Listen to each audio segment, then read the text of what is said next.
c'est une démarche de praticien.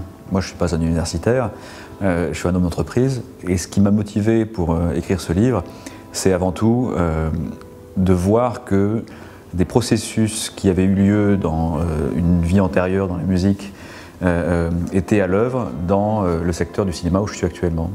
Et donc je me suis rendu compte qu'il y avait une grille de lecture qui était toujours la même, qui arrivait lorsque se passait ce genre de disruption qu'est la transformation numérique actuellement à l'œuvre. Et je me suis dit, peut-être qu'il faudrait avoir un ouvrage qui puisse synthétiser un peu toutes ces facettes de la transformation, afin de la rendre un peu plus lisible et de faire baisser un peu la peur et les fantasmes autour de tout ça.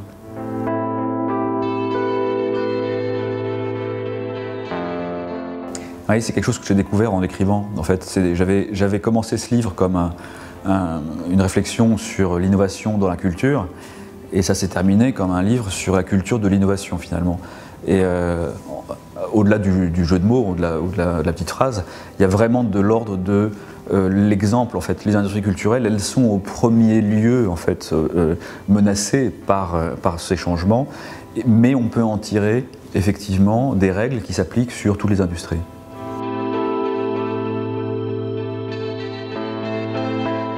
C'est une réflexion sur l'identité. Qu'est-ce que c'est que l'identité? Est-ce que l'identité, c'est mon héritage? Ou est-ce que l'identité peut se concevoir en mouvement, dans une dynamique, dans une recherche permanente, dans le doute, dans des expérimentations, etc. Donc il y a des gens qui conçoivent l'identité de manière monolithique, et ces gens-là se sentent menacés avant les autres en fait, par une transformation numérique. Et je préfère me concevoir de manière beaucoup plus mouvante, parce que ça permet tout simplement une meilleure résilience. Mais ce n'est pas uniquement une posture défensive, c'est une posture qui prend en compte la dimension changeante du monde et qui permet d'en être un élément en fait, plutôt qu'une victime.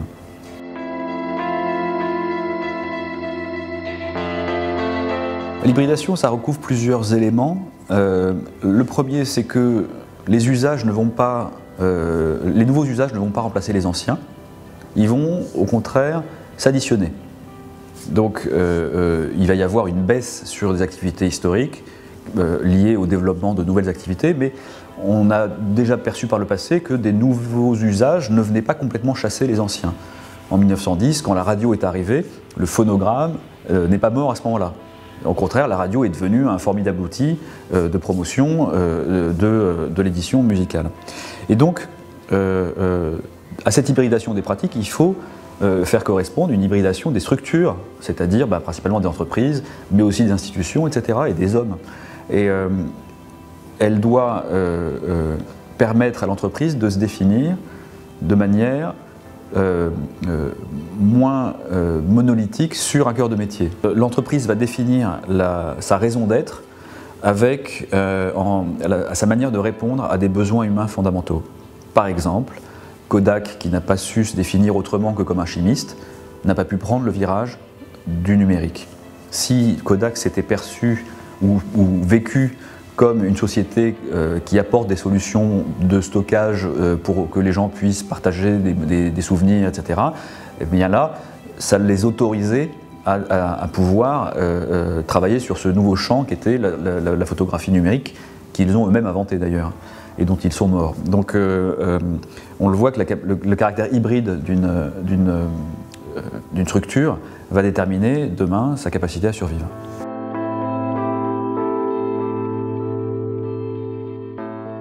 Parce qu'il s'agit d'abord de culture. Et quand je dis culture, c'est aussi de la culture qui a lieu et des valeurs qui sont portées au sein de l'entreprise. Et ces valeurs peuvent devenir soit une très grande force pour pouvoir porter en fait, de l'innovation, ou au contraire un frein, selon par exemple que l'on autorise ou qu'on encourage même l'expérimentation, qu'on autorise l'échec.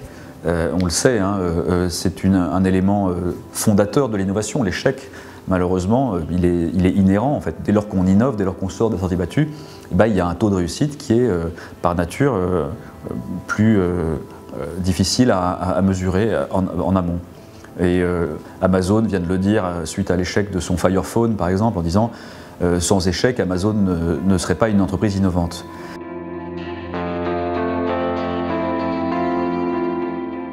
Dans mon livre, je parle de deux types de ruptures, ou d'innovations, on va dire. Il y a les innovations d'amélioration et les innovations disruptives. À mon sens, aujourd'hui, en l'état actuel de notre traitement de la data ne peut produire que des améliorations, pas des disruptions. Les disruptions, elles sont le fruit d'un saut qualitatif avant tout, plutôt que quantitatif, et la data nous maintient dans l'optimisation à l'intérieur d'un système. La disruption, c'est quelque chose qui va nous faire exister à l'extérieur de ce système. Et le processus créatif, pour moi, il est profondément disruptif.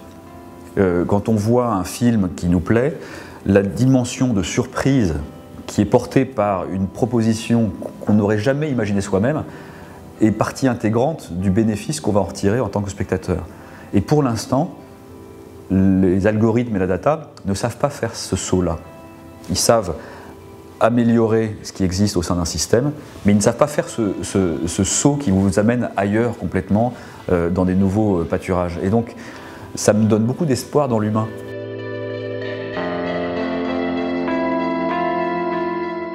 À tout le monde, achetez-en plusieurs même. Non, je pense que c'est un livre qui s'adresse à un public assez large, parce que je l'ai voulu d'abord accessible dans sa forme, et des gens qui sont soit très au fait de ces ruptures ou pas, y trouvent à chaque fois des éléments intéressants. Donc ça, c'est le premier point. Deuxième point, ce sont des changements qui nous touchent tous. On est tous concernés par ça, qu'on soit consommateur, qu'on soit dans une entreprise, qu'on soit spectateur ou acteur de ces changements. À mon avis, c'est intéressant de comprendre en fait quelles sont les nouvelles forces à l'œuvre et quelles sont les nouvelles règles du monde.